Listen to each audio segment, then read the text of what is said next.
Okay. So, first of all, the Commission is grateful to the state of Himachal Pradesh for hosting us here. This is our first state consultation, so we have had a very good start this morning. We had about 2.5 to 3 hours of very intense exchanges. We also had an excellent speech by the Chief Minister, followed by a very, very extensive presentation, a very thick one, as you can see here, about 90 slides by the Principal Secretary of Finance. So we covered a lot of territory, which going beyond even the Finance Commission mandate, but we discussed the finances in particular of Himachal Pradesh, what its financial needs are going to be over the 5-year period. Now, this Finance Commission, what the recommendations of this Finance Commission will apply to years 26-27 to 30-31. That's a 5-year period. So we discussed about the needs of the state, what the expectations of this state of Himachal Pradesh are from the Commission.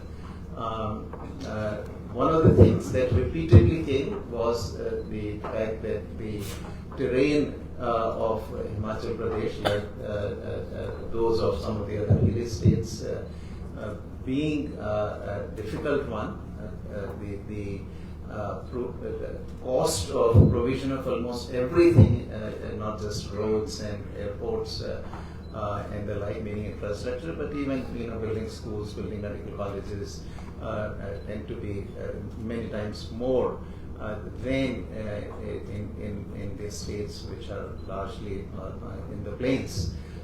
So that was one factor that repeatedly came. We discussed about also the role of the Finance Commission on disaster relief, set of issues, how the particular index used by the 15th Finance Commission did not completely capture the needs of Himachal Pradesh, and so we discussed that. Some issues on local bodies. So that was roughly the overall tenor of the discussion. Our job, we saw our job as that of listeners. So we listened to, and we have agreed that if further questions arise on either side, we'll get back to each other. So that was the summary of what occurred this morning.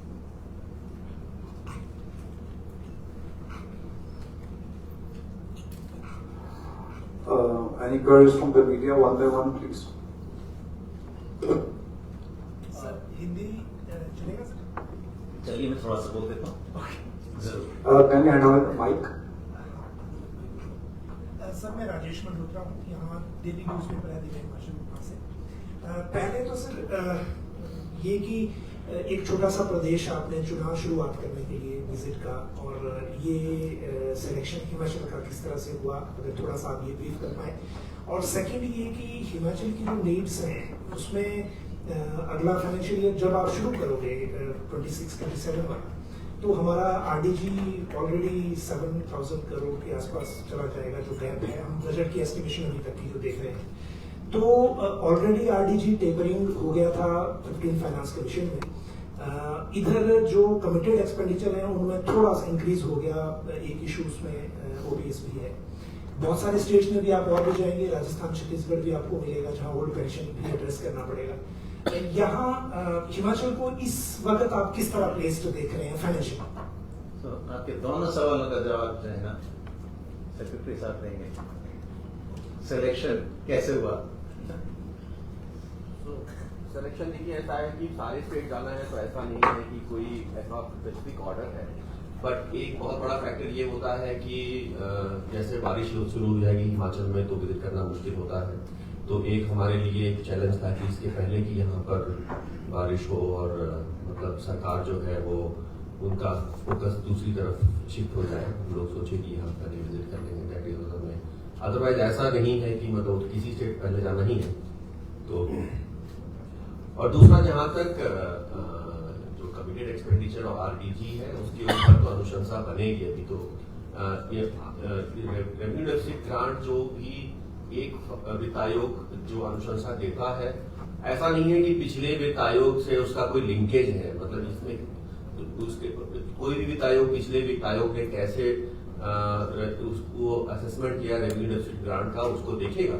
But ऐसा नहीं है कि उनसे हम बंधे हुए हैं। 16वां वित्त आयोग 15वें से बंधा हुआ है, या 15वां 14वें से बंधा हुआ था, या 17वां 16वें से बंधा होगा, ऐसा नहीं है। तो उसका बिल्कुल एक इंडिपेंडेंट विश्लेषण होगा और उस आधार पर आयोग जो है वो रेवेन्यू डेफिसिट ग्रांट की अनुशंसा करेगा। The second point was the OPS and the these 1500 schemes, welfare schemes, were initiated by the state government over pensions. You want a mic, Saurabh? Saurabh, please speak on the mic. I You think want a we mic. got right. What is the view of the finance commission? अभी तो देखिए, अभी तो ये consultation का दौर है, तो अभी का ऐसा कोई व्यू नहीं है इसमें कि क्या होना चाहिए। बट ये एक मुद्दा रहेगा, एक गलत मुद्दा रहेगा, क्योंकि इसका क्या स्टेट पे फाइनेंसेस पे क्या फर्क पड़ेगा, ये जरूर कमीशन इस पर ध्यान दे सकेगा। And second, it is a politically question.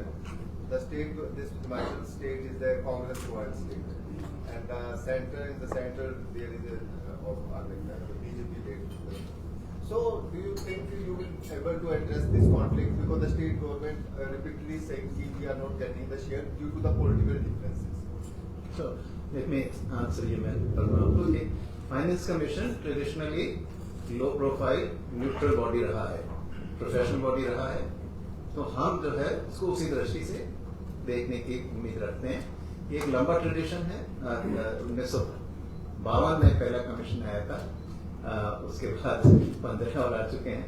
तो हमेशा से प्रोफेशनली वर्क किया है फाइनेंस कमीशन ने, एंड वो ट्रेडिशन बना रहेगा। Himachal Pradesh is also very low profile state. People are Yeah, next, Saurabh, please. Anybody else? मैं दैनिक जागरण से प्रकाश भारद्वाज हूँ।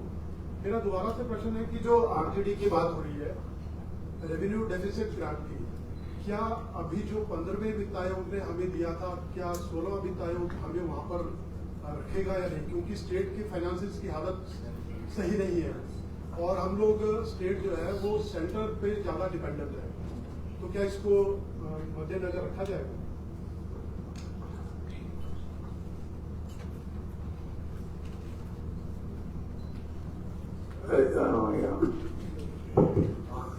देखिए, आपके प्रश्न का उत्तर सचिव महोदय ने दिया था। नहीं, वो स्पष्ट नहीं आया। मैं चाहता हूँ कि 15वें पे हम लोगों को रखा जाएगा या कम होगा, ये जैसे पुराने वित्त आयोग रहे हैं। मैं बता रहा हूँ ना, देखिए हर वित्त आयोग का अपना अलग अलग मापदंड रहा है। अगर आप पिछले 4 वित्त आयोग को देखेंगे तो हर ने अलग अलग मापदंड लगाया था। किसी भी स्टेट के जो रेवेन्यू एक्सपेंडिचर की जो उस पे जो असेसमेंट होता है और रेवेन्यू उनकी जो रिसोर्सेज होती हैं उसके असेसमेंट में अलग अलग मापदंड लगाया है और एक नॉर्मेटिव अप्रोच लगाया है।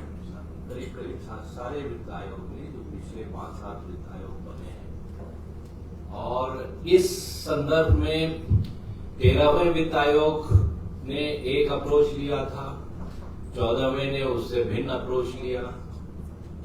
आरडीजी के मामले में जिसकी बात आप कर रहे हैं, 15वें वित्त आयोग ने 14वें से अलग अप्रोच लिया और उन्होंने एक टेपरिंग मुद्दा उठाया कि ये पहले साल में सबसे ज्यादा अधिक मिलेगा, उससे धीरे धीरे कम होते होते वो जो आखिरी साल है उसमें कम हो जाएगा। तो ये एक अलग अप्रोच था। 14वें ने करीब करीब फ्लैट रखा था, सारे 5 सालों के लिए उन्होंने फ्लैट रखा था। अब जैसा सचिव महोदय ने कहा और अध्यक्ष महोदय ने कहा कि ये पहला राज्य है जहां हम आए हैं, यहाँ की बात सुन रहे हैं, इनकी जो विशेष समस्याएं हैं उन्होंने बहुत अच्छे से प्रस्तुत किया है। सबका आंकलन किया जाएगा। अभी तो हम जाएंगे जब वहां पे पूरे देश का एक मापदंड तैयार होगा, सारे राज्य 28 राज्य से हमें इनपुट मिलेंगे और उसके बाद जो आयोग फैसला करेगा या जो दृष्टिकोण अपनाएगा उसके बारे में तो अभी एक तरह से कहें तो प्रीमेच्योर है कुछ कहना कि भाई हम ये मापदंड लगाएंगे, ये मापदंड नहीं लगाएंगे, ये कहना तो अभी उचित नहीं होगा। उसके लिए हम तैयार भी नहीं है, उसके लिए हमारे आकलन के लिए जो डेटा होना चाहिए वो भी नहीं है। और जो सबसे इम्पोर्टेंट ये होता है कि आगे जो 5 साल में हमारे रिसोर्सेज क्या आएंगे, किस तरह का टैक्सेशन आएगा, केंद्र की टैक्सेशन किस तरह से चलेगी, उसका भी एक असेसमेंट करना पड़ता है, क्योंकि आखिरकार जो पैसा बढ़ता है तो उसी राजस्व से बढ़ता है। तो ये सबका आंकलन में समय लगता है। वित्त आयोग को अक्टूबर 2025 तक समय दिया गया है, उसके पहले सारे राज्यों का दौरा कर लेगा और जो भी उसके बाद उसका परिणाम निकलेगा वो आपको जरूर प्रस्तुत करेंगे। Hemant. Sharma. Yes, Hemant. Hemant. My name is Hemant. I represent ANI. I have 2 questions. Can HP get green bonus for protecting huge green forest in Western Himalayas? And second question is, you referred to the natural disaster. As we know, the climate change and natural disaster is hitting Himachal Pradesh right hard, and state government is forced to divert its budget and funds to restoration and normalizing the life. Can Finance Commission make some special provisions to fund these unforeseen natural losses? So look, this is all within the purview of the Finance Commission, but both the questions you have asked relates to what will be the approach of the Finance Commission. That member Mr. Jha has already stated that it is too early in the tenure of the 16th Finance Commission to say anything. Now remember that this is a very big task. The overall task of the Finance Commission is a very big one, which is for 5 years to make recommendations on how, first of all, the total tax revenues of the central government will be divided between the central government and the states, and then how the share of the states taken together will be divided among the states. Okay, so that is the overall mandate, and within which also there are issues of disaster risk management and local bodies. Now this is a major big exercise, and no answer can be really given to a single question about what the Commission will do, because all of this is going to be a part of a much larger, bigger exercise to come to the answers to the questions I've just laid out before you. But it is what you have asked is most definitely within the purview of the Finance Commission. There will be one last question. I think anybody wants to speak. Sir, my name is Shiva Bhardwaj and I am from Samvad Bharat, original web portal of Himachal Pradesh. Sir मेरा सवाल ये है कि जिस तरह पूरे देश में फ्री लीज का कल्चर शुरू हो गया है, कुछ राज्यों ने ओपीएस भी लागू कर दी है या ओपीएस की तरफ अग्रसर हो रहे हैं, क्या लगता है आपको आने वाले समय में देश की इकोनॉमी के लिए क्या ये भी एक तरह का थ्रेट हो सकता है? ये भी एक इशू है जो फाइनेंस कमीशन एड्रेस करना चाहेगा किसी न किसी फॉर्म में, पर अभी भी जो स्थिति है, it is too early in the game. So we are aware of the fact that the what you call it freebies have proliferated, and there is a competition among states and among different political parties, and that's something which does relate to finances. So in this sense, the finance it is a part of it is within the purview of the Finance Commission, but anything beyond that, the Commission cannot say that. Sir एक बात नमस्कार, मैं सुरेश अंगिली हूँ sir, Amar Ujala newspaper से। एक बात आपका जो प्रारंभिक जो आपका संबोधन था उसमें आपने कहा कि सरकार की ओर से कोई ऐसी बात रखी गई कि 15वां जो वित्त आयोग था उसने ठीक से एड्रेस नहीं किया प्रदेश के इश्यूज को। ऐसे क्या इश्यूज सरकार ने रखे सर, और क्या नहीं, वो तो एक स्पेसिफिक बात थी, वो जो डिजास्टर रिलीफ इंडेक्स जो 15 फाइनेंस कमीशन ने यूज किया था, उसके विषय में जो है हिमाचल प्रदेश ने कहा कि इसमें कुछ इश्यूज ऐसे हैं जो हिमाचल प्रदेश के हैं, वो उस DRI इंडेक्स में अच्छी तरह से कैप्चर नहीं होते। इसी का सप्लीमेंट्री क्वेश्चन है कि जो ये 16th फाइनेंस कमीशन जो है, क्योंकि अभी वैसे क्वेश्चन तो कर दिया था वहाँ से, जो आपदा आई हिमाचल प्रदेश पर, इसको कुछ प्रारंभिक आपने कोई खाका बनाया होगा, कैसे एड्रेस होगा आने वाले टाइम में, जो बजट हिमाचल प्रदेश को मिलेगा किस तरह से दिया जा सकता है? हिमाचल प्रदेश का शेयर जो है वो आइसोलेशन में नहीं देखा जा सकता। 28 स्टेट्स हैं देश में और सेंट्रल गवर्नमेंट है, सो इन सबका एक साथ देखा जाएगा। सर लास्ट क्वेश्चन मेरा रजनीश कुमार टीवी पर। Yeah, it's a last question, please. Sir connectivity Himachal का एक बहुत बड़ा इशू है, और पिछले फाइनेंस कमीशन ने 1000 करोड़ रुपए मंडी में ग्रीन इंटरनेशनल एयरपोर्ट के लिए दिया था। तो कनेक्टिविटी के इशू को देखते हुए क्या 16 फाइनेंस कमीशन इस इशू को एड्रेस करेगा? क्योंकि केंद्र सरकार ने फाइनेंस कमीशन की सिफारिश तो थी 1000 करोड़ की, लेकिन वो केंद्र से अलॉट नहीं हुआ था ग्रीन इंटरनेशनल एयरपोर्ट मंडी के लिए। जो स्पेसिफिक इशू है वो to address for the finance commission. We will look at all issues of all states and the central government. Thank you, sir. क्या था? Thank you, everybody. Thank you, sir. Thank you so much. Once again, we welcome you here, sir.